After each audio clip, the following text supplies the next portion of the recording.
আমরা দেখলাম যে জামাতের আমির শফিকুর রহমান তিনি একটি মন্তব্য করেছেন। তিনি বলেছেন জামাতের নেতাকর্মীরা জুলুম নির্যাতন সহ্য করে দেশেই ছিলেন, দেশ থেকে কোথাও মুচলেকা দিয়ে পালিয়ে যাননি। যে দলের নেতারা দেশ ও দেশের মানুষকে ভালোবাসে তারা দেশ ছেড়ে পালিয়ে যায় না বলে তিনি মন্তব্য করেছেন।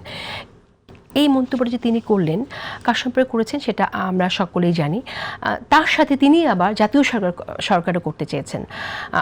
এই পাশাপাশি আমরা এটাও জানি যে জামাতের অনেক নেতাও দেশ ছেড়ে পালিয়ে গেছে এবং অন্য দলে আওয়ামী লীগের ভেতরে জামাত এবং শিবিরের অনেকে তারা ঢুকেছিল এবং সেটার নেপথ্যে কারণ আমরা শুনি যে উপায় ছিল না। একটু শুনতে চাই আমি যে আসলে কেন, মানে যদি প্রশ্ন হচ্ছে কি, আমার কাছে এই প্রশ্নের উত্তরটা সত্যি আমি খুব মনক্ষুণ্ণ হয়ে যখন শুনি। এটা অনেকে বলে উনি তারেক রহমানকে ইন্ডিকেট করে বলছে। উনি বেগম খালেদা জিয়াকে, আপসীন নেত্রী বেগম খালেদা জিয়া এবং তার 2 সন্তানকে, আমি নিজের চোখে দেখা, অন্য কারো কথা বলতেছি, আমি অন্য কারো কথা বলতে পারবো না।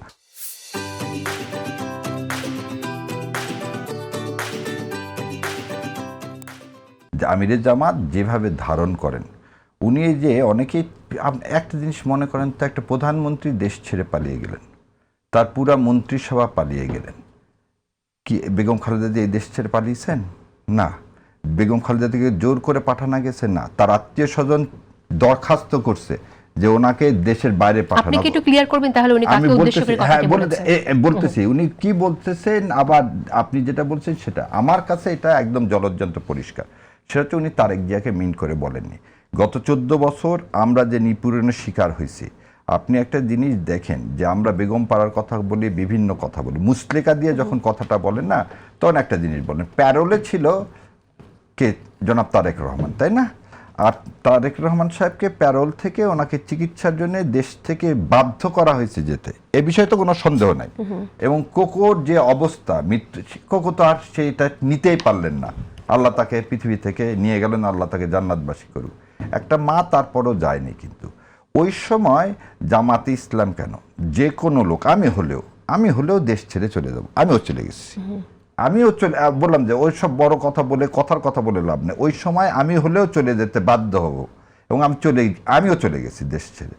তাহলে এইখানে 2টা জিনিস, একটা হচ্ছে মীর কাসেম আলী ভাই যেমন তার কি ফেস করার জন্য আমেরিকা থেকে বাংলাদেশে চলে আসছেন মামলা হওয়ার পরে, এইগুলোর রাজনৈতিক যে কথাগুলোকে, এগুলোকে ওইভাবে সিরিয়াসলি নিয়ে এসে আমার কাছে যেটা মনে হয়েছে, বাংলাদেশ জামাত ইসলামের সম্মানিত আমির উনি বেগম খালেদা জিয়া, শহীদ রাষ্ট্রপতি জিয়াউর রহমানকে ধারণ করে বলেই সব সময় বলছে জাতীয় সরকার গঠন করা হবে। এবং এই কথাও বিএনপি একসময় কোনো এক নেতা বলছিল, ওটা কানে নেওয়ারও দরকার নেই যে আমরা জামাত ইসলামকে নিব না, তা না।